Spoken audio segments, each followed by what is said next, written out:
Unfortunately, your dreams are not waiting for you. The more you overthink and procrastinate, the more you delay your dreams. You don't need more information. You need movement. In this episode, I'm breaking down how to escape the trap of overthinking and move into consistent, aligned action, because overthinking is the enemy to overflow. Let's go ahead and get to it.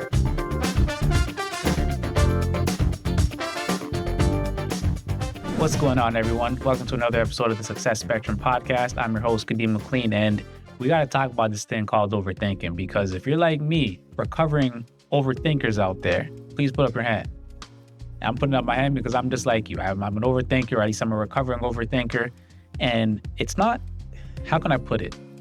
Again, the more we overthink, the more we delay our goals and our dreams. Overthinking, it might feel productive. We might sit there and think, oh, we're being so logical. And unfortunately, that's not the case, because that production we could be getting done, because we're overthinking, it's not getting done. We're thinking we got to work on this back-end system when we're releasing a product or a new service or coming up with a new company. We got to make sure all the I's are dotted and the T's are crossed. And all that's doing is keeping us stuck, and we're not moving forward. Yes, there are certain pieces we need to put together, but we don't need to make sure that the whole system is together before we take a step. Nobody knows this thing that you're doing. Obscurity is our biggest issue in business. Nobody knows it. So why are we setting up the whole back-end system when we don't even know if anyone's going to come once we put everything together and it's out there, right? So again, procrastination is not helping us. It's overthinking. It's not helping us. It feels productive, but it's not. Overthinking is usually fear dressed up as logic. The fear of failure, the fear of judgment, or the fear of inadequacy. And we'll justify it to ourselves because it feels like logic. Oh yes, I do need to make sure I have a payment system set up. Yes, you do. That might be the one thing that you actually work on out of all these 50 things that you need. But everything else, making sure the website looks the way you want it to look, you just need a landing page for now. Making sure you have the whole process set up in terms of how they're going to receive this service or product. Probably don't need all of that right now. You probably just need the landing page, a way for them to pay, and then a Zoom link in there, or a way for them to schedule this call with you. You don't need the whole system set up. You just need to have enough to get moving and get going. Once you put out that landing page, let's say, now you know there's a list of people who might actually want what you have. Now you can go to work on building out this thing instead of wasting the time and effort. There's something called your minimum viable product. We've talked about this before, MVP. What are you putting out there that doesn't cost you too much time, energy, or money, that you can then see how much people are interested or how many people are interested? Because one misconception I feel is we feel like your dream needs perfection. That is not the case. Your dream just needs presence. If you're not present, if you're not, again, getting out of obscurity, people don't know that you're taking up space on this planet and what you do, that nobody can come to you for your service. But you're so focused on perfection. And so we got to get over that perfectionism and get into presence. I'm taking up this space. I am here. This is what I do. This is who I help. Analysis paralysis plus missed opportunity. That's where we miss the overflow, because we're sitting here analyzing everything, saying, okay, I'm not going to move forward yet because, the wording on the website isn't right. Or I want to make sure that I create this page on the website as well. Instead of just these first few pages that I have, I need to create another one for this, or I need to make sure that the solution, or whatever excuse or reasoning we want to come up with, at the end of the day, that analysis paralysis leads to us missing opportunities. There's people who need your service right now. There's people who need your product or solution right now, but they cannot get it because you're not out there. They don't know that you exist and that you do what you do. But as soon as they know, now we can start filtering people in. So there are certain things, again, that we got to put out there. The landing page, have a way for people to render payments to you. And that, yes, is important. But again, we come up with so many different things where we're just working on the back end system instead of actually being out there helping people. We're creating this business for a reason, likely to help people or whatever it is you do to solve a problem. As an entrepreneur, that's what we do. But you're not solving anyone's problem if you're stuck working on your website 5 days a week. Harsh truth, forgive me. But I'm speaking to who I used to be and a little bit of who I am now. And so I know this will resonate with you if you're also an entrepreneur. For anybody who is familiar with the standard vehicle, I kind of use references to standard vehicles often, forgive me, but it's like being in neutral. Even an automatic vehicle, you can go to neutral and, you rev the engine. right? You hit the pedal to the metal, right? You put the pedal all the way down. However, the engine's going to be working, but it's just wasted fuel. It's wasted energy because the car is not moving anywhere, right? The drivetrain, let's say, isn't attached to the engine. You're not moving. But if you put it in gear and you do the same thing, you're flying, you're moving. So right now, it's like that's what's happening. When you're doing all these behind the scenes tasks and menial tasks, it's as if we are revving our engine because we are using and burning fuel, energy. And that's what often leads to burnout, but we're not going anywhere. The tires aren't moving. So we need to make sure we can shift into gear and then use that energy for production to move the needle forward, to move the vehicle forward. And to help us to utilize that energy correctly so we don't hit that burnout, I'm gonna give you 3 steps. One is to decide. Decide. Don't go back and forth. Just make a decision and make it work. Decide on what needs to be done, because when we're going back and forth or we're sitting there thinking, what is the best option, that can lead to this decision fatigue. And decision fatigue is a real thing, which could also lead to that burnout, because we have so many different decisions to make in a day when it comes to business or again, how you want the website to look or whatever the case might be. But just make a decision. And to help you do that, build a system that helps you basically to default to yes or default to no in whichever area it might be, right? When it comes to business, is your default yes or is your default no? And that way it's a yes, provided these things are in order. So you don't even have to think about it. The system that you created tells you that it's a yes or it's a no, depending on the area, right? So what hours are you working? What is your offer, right? If your offer is one thing and someone tries to offer you less for it, you automatically know it's a no, because this is the price for this offer, for this solution, this product. With your habits, do you have non-negotiables in your life? Because that's a whole other topic, but non-negotiable habits. When it comes to the building this business, what are your habits towards building it? Because again, kind of in relation to your business hours, if somebody comes to you saying, I got a barbecue and it's at 6 to 8 p.m. on Thursday or a Friday, whichever day, and that's your regular business hours that you work on building this thing, it's a no, I'm not coming. Or if I do come, I'm coming late because I got to make sure I'm there from 6 to 8 p.m. for my business, because those are my business hours. I can come afterwards. If you're gone, okay. If not, I'll see you there. So again, come up with these default yeses or nos and trust your first decision, because you built this system to make you say yes or no. Even if you didn't build a system for whatever reason, you said yes for a reason, or you said no for a reason. Trust that decision, that instinct, and move forward with it, right? It's not necessarily about, how can I say this? It's not about making the right decision all the time. It's about making a decision and making it work. I wrote a book for you, and it's called Wings of Abundance, your strategic guide to uplift and empower you to financial overflow. What this book talks about is, one thing I like to talk about is the financial map. There's 2 points on any map. One is where you are, and the next one is where you want to go. This book, this strategic guide, will help you to determine where you are and where you want to go, and will also help you to bridge the gap. We talk about money mindset. We talk about the application of all the information that you know about finances and all the information that's in this book for you. There's resources in the back of the book. There's bonus information in there. We talk about how to overcome debt, how to build wealth, generational wealth. There's so many different strategies in here that you can utilize for yourself to get you to where you want to be financially. So again, if this is something that sounds interesting to you or anybody you know, because it's written in a language that even teenagers could read it, go ahead and click that link in the description and get yourself a copy. Step 2 would be to simplify the path for yourself.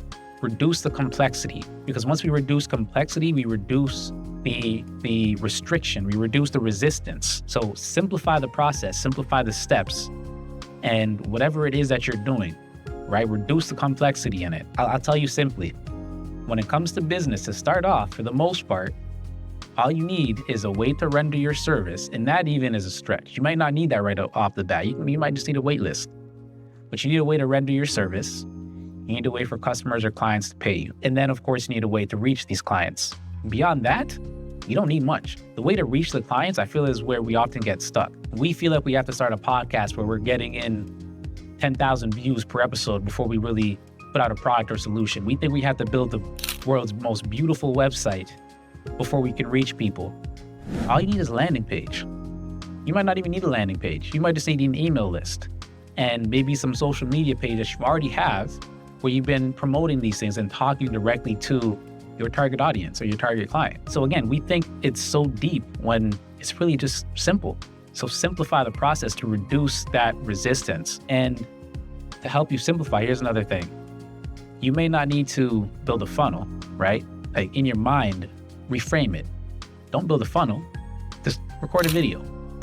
Record a video. That's all you got to do. Record a video. You don't need to build a whole funnel because that might be overwhelming for some people. And then we fall into the overthinking, analysis paralysis. Don't plan a course, host a free training or a free webinar. Simplicity scales, all right? Perfection is what often delays because we'll never reach perfection. You've heard me talk about this before if you've been following. Perfection is something that we're not going to achieve.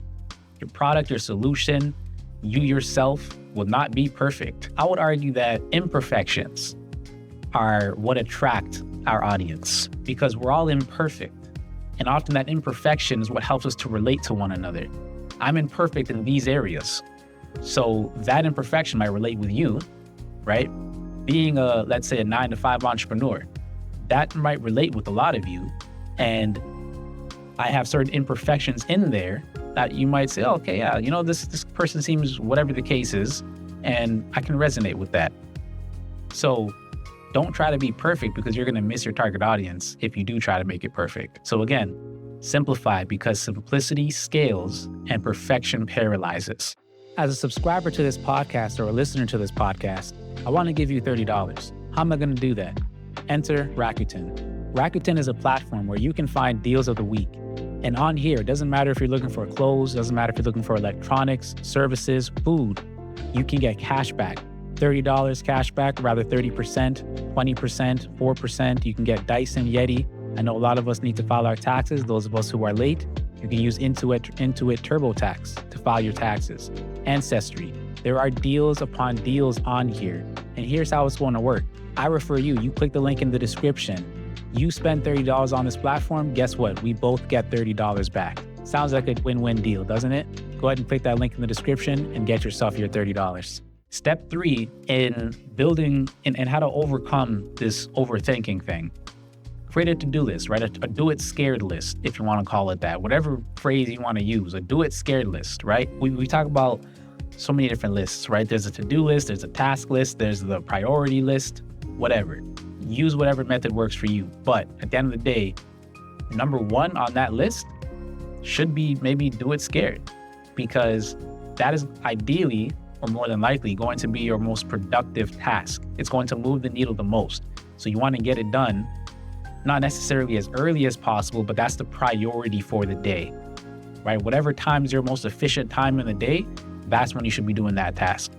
For me, I realized for myself, I'm thinking right now I'm working better in the evenings. However, my mind is better in the mornings, right? But the evening is when I really get that time to sit down, let's say, and get it done. Unless, again, I wake up earlier in the morning and get done everything I want to get done. So whatever time that is for you, figure that out and complete these lists or these tasks during that time frame. Every day, we should be doing something that moves the needle. Every single day moves the needle forward, whether it's to make a call or a few calls, whether it's to, put out that pitch or let's say, or that post or that podcast, record it, to DM somebody or a few people. Whatever's going to move the needle, because again, these things may not move the needle for you, or at least maybe one of them might move the needle for you, but simply posting on social media, it's probably not going to move the needle. Is it a direct offer for somebody? Is it an ad you're creating? Are you promoting that ad? It depends, right? So again, whichever one works for you in terms of moving the needle, that's one thing that we should do every single day. It doesn't have to be the same thing every day because something else might move the needle on a Thursday versus a Tuesday for you. So every day do something that moves the needle because momentum is what builds motivation. It's not the other way around. Once you're moving, you have that momentum, that is what builds motivation. And so we need to make sure we stay motivated by having that momentum because once that momentum fades and it dwindles and it goes away, that is often when motivation fades. And not that we need to be motivated 24/7. However, motivation is important and it comes from that momentum. Once you have that momentum, you can then get that motivation. They say what comes first, the chicken or the egg. I'll leave it up to you, but get moving and you'll see, right? Build that momentum, because clarity comes from movement, not from sitting still. Some questions we often ask ourselves, or maybe one question we often ask ourselves is the what ifs, right? What if it doesn't work? What if people don't like what I have to offer? What if people judge me? Or what if, it's dead in the water and no one signs up, or no one registers, or no one shows up, or whatever the case might be? Reframe that. Instead of what if on the negative side, the question is, what if it works? So what if people don't show up? What if 100 people show up? What if no one signs up? What if 100 people sign up? What if no one buys the product or solution? What if 100 people buy this product or solution, right? Reframe it. Why do we always default to the negative? Well, I can tell you why, but that's a whole other podcast. What we feed ourselves is important in terms of what we feed our minds. So naturally, let's say, because of society, the things we listen to and the whole 9 yards, our minds default to negative. We have to take captive the thoughts that come into our mind and reframe them in a positive light. What if it works? What if it does work? Then what? So whenever those thoughts of what if it doesn't work, or what if people don't show up comes into mind, stop it, switch it. What if it does work? What if people do show up? What if 100 people show up, 200, whatever numbers make sense for you. But the idea here is to reframe it. Rehearse success more than you rehearse risk. Because again, how do I put this? Listen, I'm a believer. I believe in Jesus Christ, right? And I also think energy is vital and important. So whatever energy you're putting out there is often going to come back to you. And if you're constantly thinking about what if it doesn't work, that's the energy you're putting out there. Guess what? It's likely not going to work. He or she who thinks he can and she who thinks she can't are both usually right. So make sure you frame your mind and put out the energy you want to come back to you, instead of these negative thoughts of what if this doesn't work in the whole 9 yards. Borrow belief until yours is strong enough. You may not believe in what you do yet, but somebody, as long as you have, enough people know what you're doing, somebody's going to believe in what you do and who you are, and that you can accomplish this thing. Borrow that person's belief until yours is strong enough, because yours might not be there yet. You might not have what we call receipts yet, and so you don't feel like you can do it. But borrow somebody's belief, and it might not necessarily be a belief of where you are right now, or rather somebody in your present surroundings, a belief that they have in you, but it might be somebody from your past.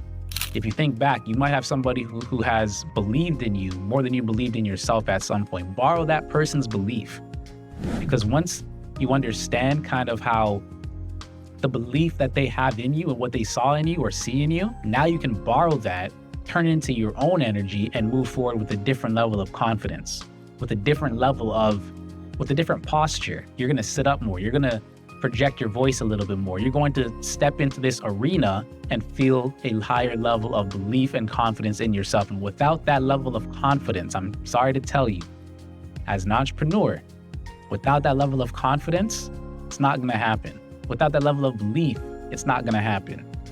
You got to believe in yourself and have that level of confidence that you can move forward. And that is often what leads to that overthinking. Because if we don't believe in ourselves, again, that inadequacy, right? Overthinking is often logic, or rather it's often fear disguising itself as logic. And that fear could be a fear of inadequacy. So it's a fear of I'm not good enough. It's a fear of I don't have enough confidence or belief in myself to be able to help the people I'm saying I'm going to help. You do have it. Think back on your life. Think back on when I first started coaching, or rather the coaching business. I had to think to myself, okay, but wait, I had been coaching people my whole life. I remember back in grade 2, I coached one of my friends in grade 2 on how to get a girlfriend.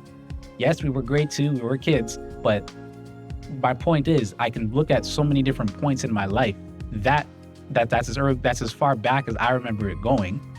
But since then, I can look at so many different points in my life. It's still to this day where I've been coaching people. So for me, that's kind of how I look at it. And that gave me a higher level of confidence to say, okay, I know how to do this thing. And when I really look at it, I do have receipts.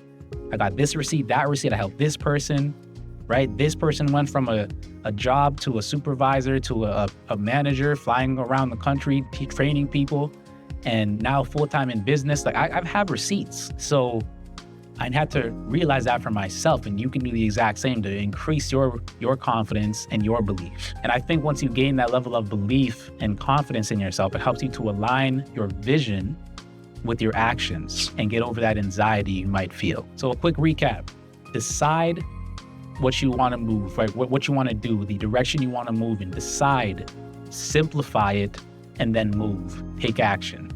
Decide, simplify, and move. Very simple. Remember, you'll never, ever think your way into overflow. You have to act your way into overflow. Thinking is important. Don't get me wrong. It's vital.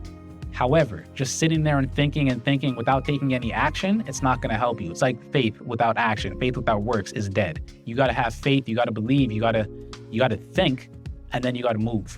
Don't think. Think, maybe think again, and then move, right? Don't overthink it, because your dream needs courage, not certainty.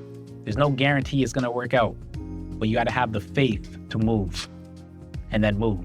Don't just have the faith to move and not move. You got to have the faith to move and then move. If you've been stuck in your head, caught up in planning, overthinking, and overworking, it's time for a reset. In July, I'm hosting a free webinar that'll help you to plan out your overflow, to map it out in a way that suits your life, that suits your schedule and suits your vision. The link is in the description.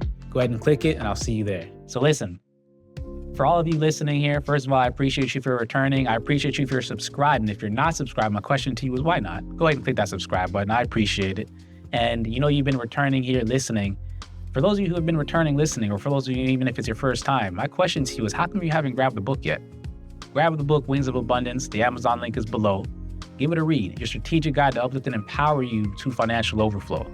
Grab a copy. If you know somebody who could benefit from it, grab 2 copies, because that is going to help to spread this information in terms of financial knowledge and ultimately to elevate our mindsets. Join the Freedom Hub. It's a group of 9-to-5 entrepreneurs like yourself who are aiming to elevate, to escalate, and to get into a group of like-minded people. And hey, for those of you shoppers out there, if you want $30, go ahead and click that Rakuten link in the description. All right, Kadeem here. I appreciate you for stopping by, and I'll see you in the next one.